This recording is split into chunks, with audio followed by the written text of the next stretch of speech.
નમસ્કાર વિદ્યાર્થી મિત્રો, છેલ્લે આપણે પ્રશ્ન 1 અને પ્રશ્ન 2નો અભ્યાસ કર્યો હતો. પ્રશ્ન 3 છે જાદુઈ ચોરસ. આડી હરોળ, ઊભી હરોળ અને ત્રાંસી હરોળ જે આપણે આગળ જોઈ ગયા હતા, બરાબર, તેનો સરવાળો સમાન આવે છે કે નહીં તે આપણે ચેક કરવાનું છે. તે તમે ઘરે જાતે ટ્રાય કરી શકો છો. દાખલા નંબર 4 જોઈએ આપણે. એક લંબચોરસ કાગળની લંબાઈ 12.1 સેન્ટીમીટર અને પહોળાઈ 10.2 સેન્ટીમીટર છે. તેની પરિમિતિ શોધો. આપણે લંબચોરસ કાગળ છે તેની પરિમિતિ શોધવાની છે. તમને લંબાઈ અને પહોળાઈ આપેલી છે. લંબાઈ છે 12.1, 12 24 અને 1 25 સેન્ટીમીટર અને પહોળાઈ છે 10.2 સેન્ટીમીટર. ગુણાકાર કરીએ. આપણે મિશ્ર પૂર્ણાંકમાં આપેલું છે તેને સાદા પૂર્ણાંકમાં ફેરવીએ. 10 તરી 30 અને 2 32 અને ભાગ્યા સેન્ટીમીટર. હવે આપણે લંબાઈને પહોળાઈ આપેલી છે. આપણે શોધવાનું છે લંબચોરસની પરિમિતિ. તે માટે આપણે લંબચોરસની પરિમિતિનું સૂત્ર મૂકીએ.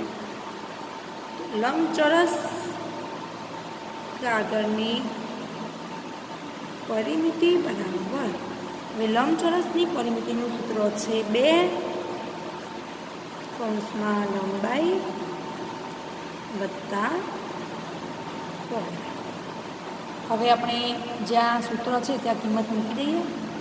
2 લંબાઈ છે 25/2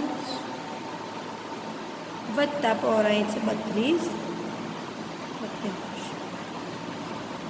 સૌથી પહેલાં કૌંસનું સાદુરૂપ આપીએ તો બંને સમય સંખ્યાઓ છે, વચ્ચે ચિહ્ન પ્લસનું છે એટલે આપણે લસા લેવું પડશે.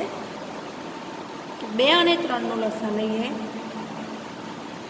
તો સૌથી પહેલાં 2 ભાગ ચલાવીએ તો 2 એકા 2, 3 તેમના તેમ. હવે 3 ચલાવીએ તો 3 એકા 3. તો લસાવ મળ્યો 2 × 3 બરાબર 6. હવે 2ને કઈ સંખ્યા સાથે ગુણશો તો 6 મળશે 3 વડે. તો ઉપરના પદને 3 વડે 25 તરી 75. 3ને કઈ સંખ્યા સાથે ગુણશો તો 6 મળશે. તો 3 દુ 6, તો 2 વડે ગુણવાનું 32 દુ 64. સાદુરૂપ આપીએ ફરીથી. 75 વત્તા 64 139 ભાગ્યા 6. અહીંયા તમે જોશો કે 6 ભાગાકારમાં છે એટલે છેદ ઉડશે. 2 તરી 6, તો 2 ઉડી ગયા. તો વધ્યા 139 ભાગ્યા. આપણે ભાગાકાર કરીએ. 3 ચોક 12, 3 પંચું 15 વધી જશે એટલે 3 ચોક 12. 13માંથી 12 જાય તો 1 પરથી ઉતાર્યો 9. 3 6 18, 3 × 21 વધી જશે એટલે 19માંથી 18 જાય તો 46.1. કોઈ પણ તમે લખી શકો છો. માટે લંબચોરસ કાગળની પરિમિતિ. હવે અહીંયા બધું મિશ્ર પૂર્ણાંકમાં આપ્યું હતું એટલે આપણે મિશ્ર પૂર્ણાંકમાં લખીએ. 46.1 સેન્ટીમીટર છે.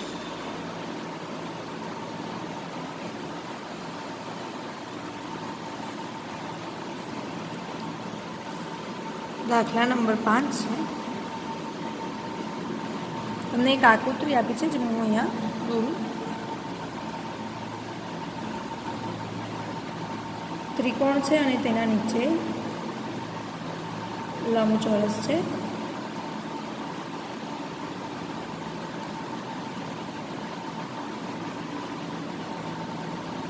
ત્રિકોણનું બાજુઓનો માપ કર્યો છે 5/3 સેન્ટીમીટર, 2.3 સેન્ટીમીટર, 3.3 સેન્ટીમીટર અને આ બાજુનું છે 7 સેન્ટીમીટર. હવે શું કીધું છે કે આપેલ આકૃતિમાં ત્રિકોણ ABE અને બીજું લંબચોરસ BCDEની પરિમિતિ શોધો અને પછી ચેક કરવાનું છે કે કોની પરિમિતિ વધારે છે. એટલે કે ત્રિકોણની પરિમિતિ શોધવાની છે અને લંબચોરસની પરિમિતિ શોધવાની છે. તો સૌથી પહેલાં આપણે ત્રિકોણ ABEની પરિમિતિ શોધીએ.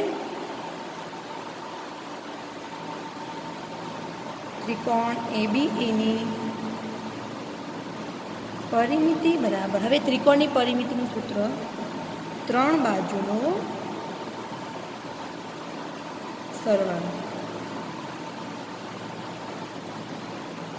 એક બાજુ છે 5/2, બીજી 2.3 અને ત્રીજી 3.3.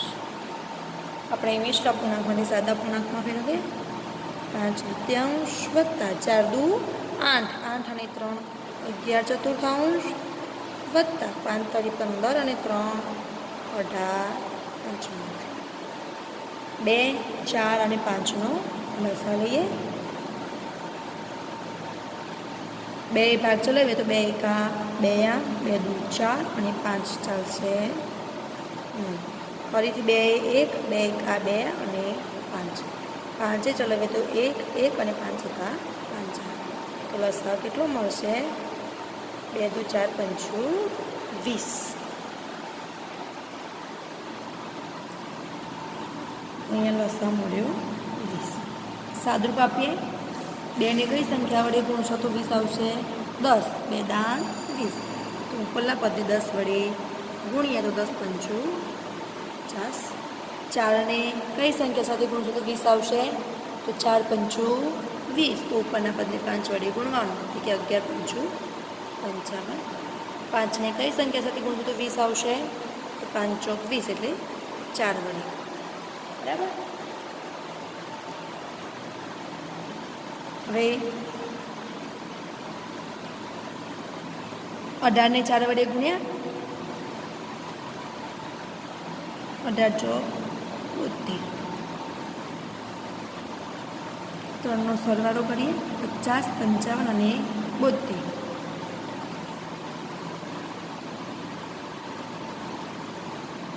5 ને 2 7, 5 ને 5 10 ને 7 17. 177/20. બરાબર. હવે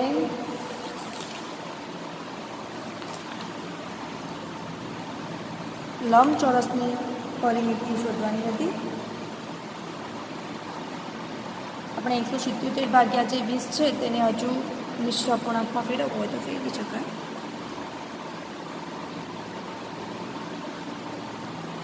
20 દૂ 40, 20 તરી 60, 20 ચોક 80, 20 પંચું 100, 20 છક 120, 20 દાન 200 થશે એટલે 20 9 180 એ પણ વધે એટલે 20 8 160. 7 1 અને 0. 8.17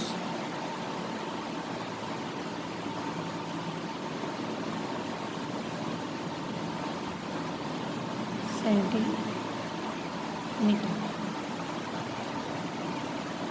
આ મળી આપણને ત્રિકોણની પરિમિતિ.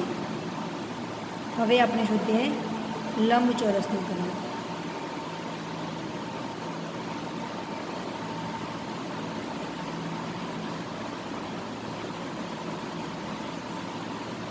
તેનું સૂત્ર છે 2 કૌંસમાં લંબાઈ વત્તા પહોળાઈ 2. લંબાઈ છે અહીંયા, આ લંબાઈ છે. તમે જોઈ શકો છો કે અહીંયા લંબાઈ આપેલી જ છે 2.3 વત્તા પહોળાઈ છે 7/6. 2 4 દુ 8 ને 3 11 4/4 વત્તા 7/6. કૌંસનું સાદુરૂપ આપીએ તો 4 અને 6 કૌંસમાં છે, તેનો લસા લઈએ. 2 દુ 4, 2 તરી 6, ફરીથી 2 એકા 2, આ 3 એમના 3 1. તો લસા મળે 2 દુ 4 તરી 12. હવે 4 ને કઈ સંખ્યા સાથે ગુણશો તો 12 મળશે 3 સાથે. 11 તરી 33 અને 6 દુ 12, તો ઉપર 2 વડે ગુણ્યા તો 7 દુ 14. 2 33 વત્તા 14 એટલે 47 ભાગ્યા 12. હવે અહીંયા ભાગ 2 6 12, 12 ભાગાકારમાં હતા એટલે આપણે છેદ ઉડાડ્યો. વધ્યા 47 ભાગ્યા 6. ભાગાકાર કરીએ. 6 છિત્યું 42 અને 6 અઠ્ઠું 48 વધી જશે એટલે 6 છિત્યું 42 કે 7.5 ષષ્ઠમાંશ. આ થઈ લંબચોરસની પરિમિતિ. તો અહીંયા તમે જોઈ શકશો કે ત્રિકોણની પરિમિતિ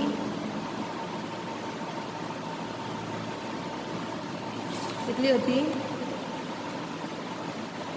8.17. એ મોટી છે કોના કરતાં? લંબચોરસની પરિમિતિ કરતાં. કેમ? કારણ કે લંબચોરસની પરિમિતિ છે ફક્ત 7.5 ષષ્ઠમાંશ સેન્ટીમીટર. બરાબર. દાખલા નંબર 6. સલીલ એક ચિત્રને ફ્રેમમાં મૂકવા માંગે છે. એક ચિત્ર છે તેને ફ્રેમમાં મૂકવું છે. ચિત્રની પહોળાઈ 7.3 સેન્ટીમીટર છે.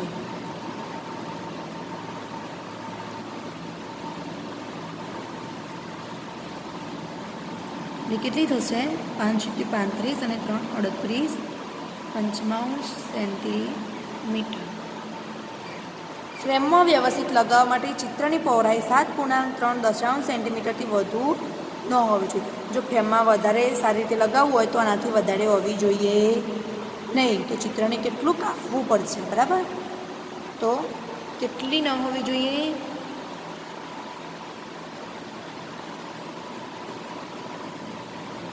ચિત્રની છેલ્લામાં છેલ્લી પહોળાઈ 7.3 સેમી. 10 × 70 અને 3 73 ભાગ્યા 10 સેન્ટીમીટરથી વધારે હોવી જોઈએ નહીં. તો ચિત્રને કેટલું કાપવું પડશે? તો આપણે શું કરીએ? બાદબાકી કરી દઈએ. 38 પંચમાંશ -73 ભાગ્યા 10. લસા લઈએ 5 અને 10નો લસા. 5 ભાગ ચલાવીએ તો 5 એકા 5 અને 5 દુ 10.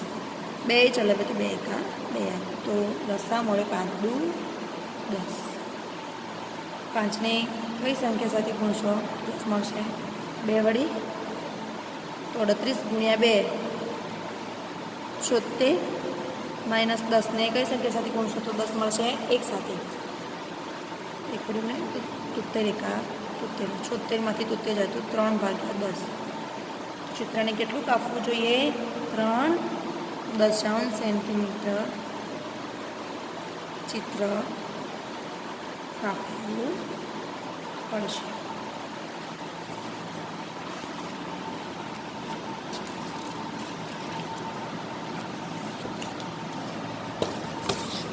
દાખલા નંબર 7 છે. રીતુએ એક સફરજન છે એનો 3/5 ભાગ ખાધો અને બાકી બચેલો ભાગ, બાકી કેટલો વધ્યો? એક સફરજનનો 3/5 ભાગ રીતુએ ખાધો. તો રીતુએ કેટલો ભાગ ખાધો?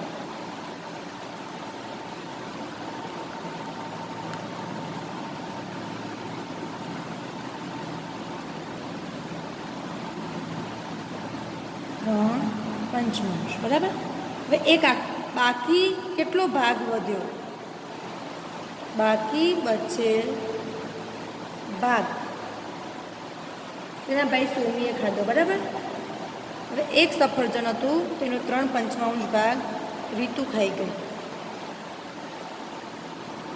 હવે અહીંયા લસા લઈશું, કશું નથી એટલે એવું કે 1 અને 5નો લસા થશે 5. 1ને કઈ સંખ્યા સાથે ગુણશો તો 5 મળશે, તો 1 પંચું 5 એટલે 5 સાથે, તો 5 એકા 5. 5ને કઈ સંખ્યા સાથે ગુણશો તો 5 મળશે 1 સાથે, 3 એકા 3. 5માંથી 3 જાય તો 2. તો બાકી બચેલો ભાગ 2/5. હવે બાકી બચેલો ભાગ એના ભાઈ સોમુએ ખાધો, તો સોમુએ ખાધેલો ભાગ કેટલો આવ્યો? 2/5.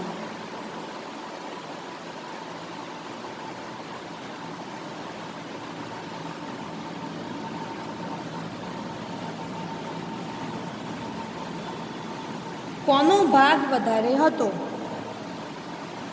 રીતુએ 3/5 ખાધું અને સોમુ છે તેને 2/5 ભાગ ખાધો, બરાબર.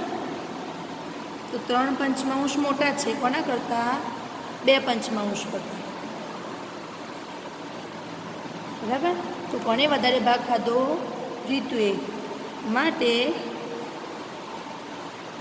રીતુએ વધારે ભાગ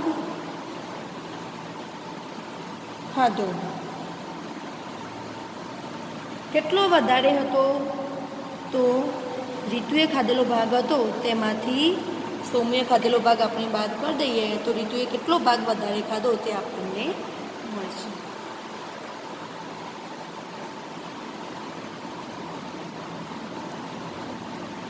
રીતુએ ખાધેલ વધારાનો ભાગ બરાબર 3/5 માઇનસ 2/5. 5 અને 5નો લસા થશે 5. 5ને કઈ સંખ્યા સાથે ગુણો તો 5 મળશે 1 સાથે, 3 એકા 3. ફરી 1 સાથે તો 2 એકા 2. 3માંથી 2 જાય તો 1/5. તો રીતુએ ખાધેલો વધારાનો ભાગ કેટલો છે? 1/5. એટલે કે રીતુએ સોમુ કરતાં 1/5 ભાગ વધારે ખાધો. દાખલા નંબર 8. મનોજે એક ચિત્રમાં રંગ પૂરવાનું કામ 7/12 કલાકમાં પૂર્ણ કર્યું. વૈભવે તે જ ચિત્રમાં રંગ પૂરવાનું કામ 3/4 કલાકમાં પૂરું કર્યું. તો કોણે વધુ સમય કાર્ય કર્યું? મનોજનું કામ છે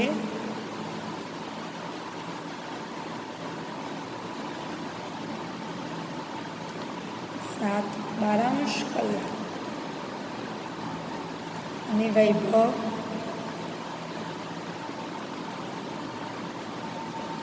3/4 કલાક.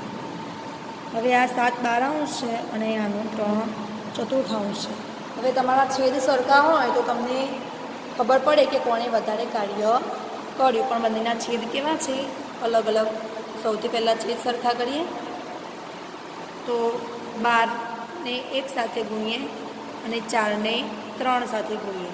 આ મનોજનું કામ છે અને આ વૈભવનું, બરાબર. છેદ 12 થઈ ગયો, 12 એકા 12 અને 4 તરી 12. હવે 12ને 1 સાથે ગુણ્યું એટલે અંશને 1 સાથે ગુણવું પડશે, એટલે 7 એકા 4ને 3 વડે ગુણ્યું એટલે 3ને પણ 3 વડે ગુણવું પડશે. 7 એકા 7 ભાગ્યા 12 અને અહીંયા 3 તરી 9 ભાગ્યા 4 તરી 12. તો 7/12 વધારે છે કે 9/12? તો હવે છેદ સરખા થઈ ગયા એટલે અંશ જેનો મોટો હોય તે મોટું કહેવાય. તો અંશ કોનો મોટો છે? વૈભવનો 9. તો કોણે સૌથી વધારે કામ કર્યું? વૈભવે. વૈભવે સૌથી વધુ કામ કર્યું. આ સમય કેટલો વધારે હતો? કેટલો સમય વધારે કામ કર્યું? તો આપણે વૈભવના સમયમાંથી મનોજનો સમય વાત કરીએ. વૈભવે કરેલ વધારાનું કાર્ય 9/12 માઇનસ 7/12. 12 અને 12નો લસા 12 જ મળે. 12ને કઈ સંખ્યા સાથે ગુણશો તો 12 આવે? 12 એકા 12 એટલે 1 વડે. 9 એકા 9 માઇનસ ફરીથી 12ને કઈ સંખ્યા સાથે ગુણશો તો 12 મળશે? તો 12 એકા 12 એટલે 1 વડે. તો અંશની પડે બોલે તો 7 એકા 7, 9માંથી 7 જાય તો 2/12, ભાગ પાડીએ 2 6 12, 2 2 ઉડી ગયા તો ઉપર કશું નથી એટલે 1/6. વૈભવે કરેલ વધારાનું કાર્ય 1 ષષ્ઠમાંશ કલાક. બરાબર, વૈભવે કરેલ વધારાનું કાર્ય કેટલું મળ્યું? 1 ષષ્ઠમાંશ કલાક. મિત્રો, અહીંયા આપણો સ્વાધ્યાય પૂરો થાય છે. નેક્સ્ટ વિડીયોમાં આપણે આગળનો સ્વાધ્યાય ભણીશું. Thank you.